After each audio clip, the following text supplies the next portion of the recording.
Um Bolsonaro versus 30 Xandãos. Xandão não precisa nem de 30. Você pode pôr 30 Bolsonaros contra um Xandão que o Xandão derrota todos. Porque, infelizmente, pra derrotar esse projeto de ditador, que é o Alexandre de Moraes, você precisa de pessoas com coragem. Não um cara que vai lá, isso aqui, se eu puder só me estender, vou lembrar duas coisas pra você, tá? Coisa número 1, 7 de setembro de 2021, Bolsonaro na Paulista. Esse presidente não mais respeitará tá ok? As decisões do Alexandre de Moraes, aí, pô. Pede pra sair, todo mundo, Dia seguinte, ele liga pro Temer, Temer, resolve aí, por favor, aí, pô. E aí ele faz uma carta pro Xandão, chamando ele de grande jurista e dizendo que são divergências, que ele falou besteira no calor do momento. Esse é o primeiro fato. Fato 2, não, porque o Alexandre de Moraes, Bolsonaro na frente dele, cara a cara. Você não quer ser meu vice aí, pô? Então, seja homem. Eu tenho coragem de vir numa rádio e falar o seguinte, irmão. Eu só vou parar o dia que o Alexandre de Moraes estiver preso ou eu estiver preso. Um dos dois vai estar preso. Ou eu ou o Alexandre de Moraes. Então, ou o Alexandre de Moraes me prende, ou o nosso partido vai chegar ao poder e vai prender o ditador Alexandre de Moraes. Arthur, você fazia aqueles vídeos na internet, era pra provocar mesmo? Ou você ia com o intuito de mostrar um pouco de incoerência do pessoal, dos estudantes de universidades públicas e também, qual era o seu motivo real? Cara, na verdade é o seguinte, é uma combinação dos dois, né? Eu acho que a provocação e a ação, elas trazem atenção pra você. E aí o que você faz com a atenção, acho que é a diferença do que a gente vê, inclusive, hoje, do empobrecimento do discurso de pessoas que fazem uma caricatura do que eu fazia antes. Porque quando eu ia, por exemplo, quando alunos invadiam escolas, impediam outros de estudar, ou quando você via, por exemplo, aquelas manifestações sindicais do Dia do Trabalho, ou manifestações contra a prisão do Lula na época, o que eu fazia? Eu ia lá, justamente com um tom provocativo, mas os meus vídeos eram vídeos longos e que contavam uma história. Eu fazia 5, 6, 7 tipos de perguntas diferentes e eu sempre recheava os meus vídeos com muita informação. Então, vai ter provocação, vai ter a pergunta polêmica e vai ter informação logo em seguida para você assistir o vídeo e você aprender alguma coisa. Então, muita gente aprendeu, por exemplo, comigo, o que era o FGTS, o que era a bendita da Previdência Social, como que era o nosso regime tributário, tudo assistindo esses meus vídeos, né? O que a gente vê hoje, infelizmente, é que as pessoas pegaram um gatilho de atenção, que é a briga, às vezes até um pouco de violência, e simplesmente esqueceram todo o resto. Então fica o entretenimento pelo entretenimento, fica a polêmica pela polêmica, aí já ficou um negócio vazio. É uma coisa que eu sempre falo, eu não sou contra o show na política, eu acho que o show na política faz parte, né? O espetáculo faz parte de você passar uma mensagem. O problema é quando você não tem a mensagem para passar. Aí você faz o espetáculo e não passa nada. Aí fica só a polarização vazia, né? Então, quem me acompanha há muito tempo e sabe disso, para cada vídeo de rua que eu fiz, que já era um vídeo recheado de conteúdo, eu fiz pelo menos 10 ou 20 sobre o mesmo tema dentro de casa, vídeos 100% informativos. Então, tô aqui numa escola invadida contra a PEC do teto. Então eu fazia 4, 5, 6 vídeos explicando só o que era a PEC do teto e por que ela era importante. Fiz no mesmo vídeo aqui perguntas sobre o FGTS. O que é o FGTS? O que é 13º? De onde vem? Por que é bom? Por que é ruim? Por que não sei o que lá? Então é um conjunto de fatores que faz com que você tenha, como eu falei, um gatilho de atenção, mas um trabalho sério a ser passado. Interessante. Batista, por favor. Você falou aí de show da política, né? O que você achou daquele áudio que vazou agora recentemente? Áudio é comigo mesmo, hein, bicho? Né? Aí chamou o especialista. O áudio que vazou do nosso presidente Lula lá no G7, falando que nunca foi de esquerda. Cara, eu vou te falar uma coisa, eu não acho nem surpreendente isso, as pessoas até se falam, nossa, como assim? Não é surpreendente, porque é o seguinte, o Lula, ele começou a vida política dele, né, baseado em ideologia, baseado em identitarismo, só que a gente tem que lembrar o seguinte, depois que o Lula fundou o PT e participou de diversas eleições, ele entendeu que ser pragmático é o caminho. Tanto que quem é um pouco mais velho vai lembrar, o Lula que ganhou a eleição em 2002 não foi o Lula, eu sou revolucionário socialista e vamos implementar o comunismo no Brasil, não foi. Foi o Lulinha Paz e Amor que escreveu carta pro mercado brasileiro. E quando o Lula ganhou, inclusive, eu não lembro agora, eu acho que foi a Merkel que estava com ele ali e chegou a falar pra ele, é engraçado que quando você ganhou, você foi um cara ao centro, né? Foi um jeito bonito de dizer o seguinte, você foi uma pessoa pragmática. O Lula, quando ele ganhou a eleição, isso é muito importante deixar claro, nunca na história do Brasil os bancos tiveram tanto lucro quanto na época que o Lula foi presidente. Os maiores lucros do Itaú, do Bradesco, etc., são nos governos do PT. O governo do PT fez um governo para as elites. Isso é uma coisa muito importante dizer. O Lula governou para o povo. Não governou para o povo coisa nenhuma. O Lula governou para as elites. Então, o que o Lula entendeu foi o seguinte, eu sou um cara pragmático. E outra coisa que eu vou dizer que é surpreendente também. A maior parte do mundo, inclusive do Brasil, não é nem de direita nem de esquerda. A maior parte das pessoas não ligam para a ideologia. As pessoas têm um conjunto de valores que são muito caros a elas, mas elas não necessariamente compram a caixa de bombom completa do que é você ser de direita ou que você é ser de esquerda. Né? Eu diria para você o seguinte, no Brasil nós temos mais de 500 deputados. Dos mais de 500 deputados que nós temos no Brasil, quantos se identificam com direita ou com esquerda? Você não conta 100 ali. E todos os outros, os mais de 400, é tudo deputado centrão. É tudo deputado centrão. A maior parte dos partidos do Brasil, vou te dizer, tem hoje candidatos dentro do mesmo partido que vão apoiar Lula, vão apoiar Flávio Bolsonaro, vão apoiar Zema, vão apoiar Renan, tem um monte de partido, é a maioria, onde dentro dos seus partidos os candidatos vão apoiar os dois lados. Lembrando que os nossos microfones aqui da TMC estão abertos para o outro lado. Mini Ruth, é com você. Não, e tem deputados também, como o Manuel Gomes, que não sabe nem onde tá, né? Como que você vê a entrada dessa galera na política, por exemplo? Olha, cara, eu vou te dizer que no caso do Manuel Gomes, como ele é uma caricatura muito exacerbada do que é não saber nada, eu não acho que ele vai ganhar a eleição, tá? E eu acho que ele serve até como um ponto de denúncia mesmo, de que política deve ser levada a sério. Agora, eu vou dar outro exemplo pra você. 2010, aqui em São Paulo, isso é uma coisa também que destrói esse mito de que, São Paulo vota bem, o problema, sei lá, são os estados do Nordeste, sei lá. Vamos lá, o deputado mais votado de São Paulo em 2010 foi o Tiririca. E ele continua como deputado até hoje se elegendo por São Paulo. Agora ele vai se eleger por outro partido, por outro estado, perdão. Agora, quer ver outro caso emblemático? Vamos falar do Romário? O Romário é um cara que se elegeu com a esquerda. Nos últimos segundos, quando não dava mais pra virar, apoiou o impeachment da Dilma. Se elegeu em 2022 apoiando o Jair Bolsonaro e hoje já está com o governo do PT. Então, eu sempre digo o seguinte, o problema dessas pessoas, né, e não estou falando de caneta azul, porque eu acho que o caneta azul nem vai ganhar, mas o problema dos políticos genéricos brasileiros não é nem só culpa deles, é culpa da galera que vota errado. Vamos ser sinceros, como é que a gente vota no Romário, sendo que ele não tem ideia nenhuma? O que o Romário fez como senador pro Brasil? Nada, absolutamente nada. Ele é o baixinho que faz gol e comenta a Copa. É isso. O Romário é isso. Você pode gostar dele, você pode não gostar dele, mas o fato é, ele como senador não fez nada pro Brasil. Inclusive, esse senador aí que o Arthur Duval disse que não fez nada, ele tá nos Estados Unidos. Home office. E ganhando.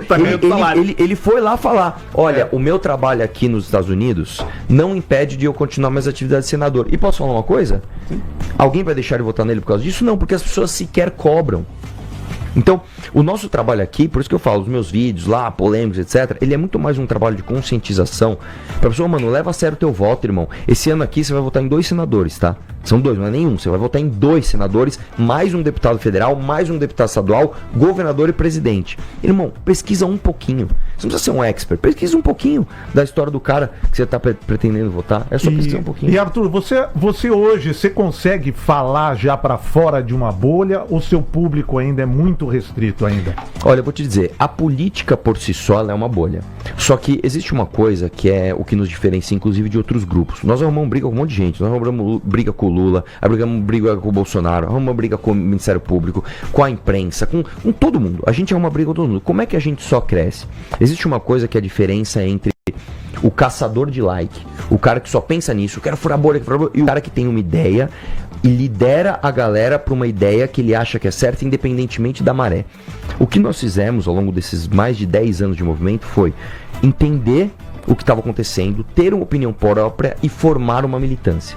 Essa militância é a principal responsável por a gente furar a bolha. Então eu vou te dizer, geralmente, sei lá, a Dona Maria, que pouco acompanha a política, ela tá preocupada, sei lá, com outra coisa, tá preocupada com Copa, com Big Brother, com o trabalho dela, às vezes, sei lá, ela tem uma padaria, ela tá preocupada em fazer pão, ela vai ser influenciada por uma pessoa, às vezes da família, ou da vizinhança, ou o que seja, que é muito engajada com política e que conhece o nosso trabalho. E eu vou te falar uma coisa, cara. A gente gosta muito de falar mal da geração Z, né? Porque a geração Z é muito frágil, não trabalha, não transa. E é verdade, né? A geração Z é a geração que menos transa, que menos se relaciona pessoalmente com as outras pessoas, mas a geração Z é a geração mais curiosa que tem. É a geração que ela não aceita resumo. Então, quando a gente vê, por exemplo, o Partido Missão sendo o partido principal, favorito da geração Z, a gente vê uma tendência de pessoas que são verdadeiramente interessadas em política. Então, respondendo a tua pergunta, cara, sim, a gente fura bastante bolha e eu sou muito grato pela militância que a gente formou e faz esse papel. Arthur, você acabou de citar que já comprou briga com Lula e que agora tem comprado briga com Bolsonaro. Sim. Mas me fez lembrar de uma situação que você já teve foto com o Eduardo Bolsonaro, inclusive, que eu acho que com arma. Sim. O que aconteceu de lá pra cá? Porque vocês já estiveram juntos num determinado momento e hoje, no seu canal, você lançou um vídeo falando sobre os arquivos do Vorcaro e cita também o Flávio Bolsonaro. O que aconteceu de lá pra cá? Bom, vamos lá. A gente nunca achou que o Jair Bolsonaro fosse um bom político, mesmo porque ele tem um histórico de mais de 28 anos como deputado, onde ele foi um deputado corporativista rachador, né? O Flávio é a mesma coisa. A gente tem que lembrar que o Flávio Bolsonaro e o Eduardo Bolsonaro, isso é factual, tá? Inclusive, quem discordar pode me processar. Eles foram funcionários fantasmas do Roberto Jefferson. Então, eles sempre foram corporativistas. Em 2018, quando o segundo turno ficou entre Haddad e Jair Bolsonaro, o Jair Bolsonaro deu excelentes sinalizações. Ele chamou o Paulo Guedes na época, que era um economista de mercado, chamou o Sérgio Moro, que era um homem ali ligado ao combate à corrupção, chamou os militares sérios, representados pelo Mourão. Então ele fez alianças bacanas e a gente falou, talvez seja um caminho. Isso foi em outubro de 2018. Depois do primeiro turno, a gente apoiou ele pro segundo turno. Em janeiro de 2019, a gente já viu que ele não era o caminho. Ele mesmo enxugou a reforma da Previdência que precisava fazer. Em maio, a gente começou a ver que ele estava fazendo manifestações, querendo fechar Congresso, querendo fechar STF, e depois ele traiu todas as pautas da direita. O Jair Bolsonaro, eu quero lembrar para todo mundo que está ouvindo aqui, foi responsável por devolver o poder ao Lula. Foi quem indicou o Cássio Nunes no STF, que devolveu a elegibilidade do Lula. O Jair Bolsonaro, olha só, ele pegou uma emenda do Freixo, do PSOL, que transformava, né, o pacote anticrime do Moro, que era uma coisa bacana, em limitação de delação premiada e criação de juiz de garantias, privilegiando os corruptos, e sancionou unilateralmente, né? Então, o Jair Bolsonaro, ao longo do governo dele, ele traiu todas as pautas da direita, por isso, inclusive, que não conseguiu se eleger em 22. Não diz, teve fraude na urna. Não teve fraude na urna, coisa nenhuma, gente. Basta você sair e perguntar quantas pessoas você conhece que não votavam no Lula, mas em 2022 falaram, cara, o Bolsonaro é tão ruim que eu vou votar no lixo do Lula. Agora, quantas pessoas você conhece o contrário? Que votavam no Lula e falam, não, esse ano eu vou votar em Flávio Bolsonaro. Não tem. Os caras conseguiram perder o próprio público, né? Então, e aí depois tentou fazer aquela palhaçada lá agora, de 22. Arthur, agora vamos supor o seguinte, o Renan, sim, o pré-candidato à presidência do seu partido, se ele fosse convidado pelo Flávio para ser vice, você apoiaria ou não? Mas de jeito nenhum. Tipo o que a gente viu aí que gritou Lula! Depois, hein? De jeito nenhum. Na verdade é o seguinte, a gente recebe vários convites ao longo desses 10 anos para se aliar a outros projetos e outros projetos que eram inclusive maiores do que o MBL. Durante muitos anos a gente recebeu esses convites e a gente nunca fez isso. A gente nunca abriu mão daquilo que a gente acredita, independentemente da popularidade. Eu quero lembrar o seguinte, quando a gente teve que apoiar PEC do teto, reforma trabalhista, né, reforma da Previdência, tanto do Temer quanto do Bolsonaro, que foram reformas impopulares, a gente foi lá falar que não era para fazer isso. Quer ver outro exemplo agora? A lei da misoginia, né? Todo mundo da direita falando mal dessa lei. Aí o Flávio Bolsonaro vai lá e vota a favor, porque senão o PT ia bater demais. Nós mantivemos nossa postura. Nós fomos lá e falamos, não, nós somos contra isso. Isso aqui é um absurdo. Então, independentemente da popularidade de um projeto, a gente segue o que a gente acha certo. E é isso que essa coerência fez com que a gente sobrevivesse e crescesse ao longo desse tempo. E por que você é contra a lei da misoginia? Porque eu vou te falar uma coisa, cara. A definição de misoginia, inclusive na letra da lei, que inclusive já foi modificada. A lei original, ela já era ruim, né? Que era discriminação. Eu não lembro exatamente a definição, mas agora tinha algo assim, mas ela mudou. Ela tentou afunilar e ficar um pouco mais objetiva, mas ainda assim tá perigosa, porque ela diz o seguinte: você tem que punir penal. Então nós estamos falando de punir em termos penais, não em termos cíveis. Não é que, você desrespeitou a mulher, você vai pagar uma indenização. Não é isso. Você equipara ao racismo. E está se colocando isso na mesma prateleira da discriminação por cor. Ou seja, se você chamar um negro de macaco, é a mesma coisa, tem o mesmo peso que se você, e aí vem a letra da lei, desrespeitar uma mulher desrespeitar a dignidade da mulher por ser mulher. A questão é, o que é desrespeitar a dignidade da mulher? O que é isso? Porque, por exemplo, se eu der a seguinte opinião: olha, eu acho que mulheres são menos aptas à atividade política. Você pode concordar ou discordar dessa opinião. Você pode falar, cara, sua opinião é uma opinião idiota. Ok, mas isso é uma opinião criminosa? A ponto de eu ser equiparado a quem chama negros de macacos, por exemplo? Eu acho que a questão é quando a gente propaga essa ideia como um discurso, como um pensamento, Mas, como uma opinião. por exemplo, o Romário, por exemplo, a declaração que ele deu recentemente lá com a Bárbara Coelho, que ele falou, se a gente pegar pessoas que não entendem nada de futebol, como você Sim. falou pra mulher, ele poderia, de repente... né? Vamos lá, o Romário ele foi extremamente grosseiro naquela fala. Ele foi um cara grosseiro. Eu acho que isso é uma coisa que as pessoas têm que entender. Quando você é contra a especificidade da lei em termos de criminalizar uma coisa, não significa que você é a favor daquela coisa. Então vamos lá. Sim.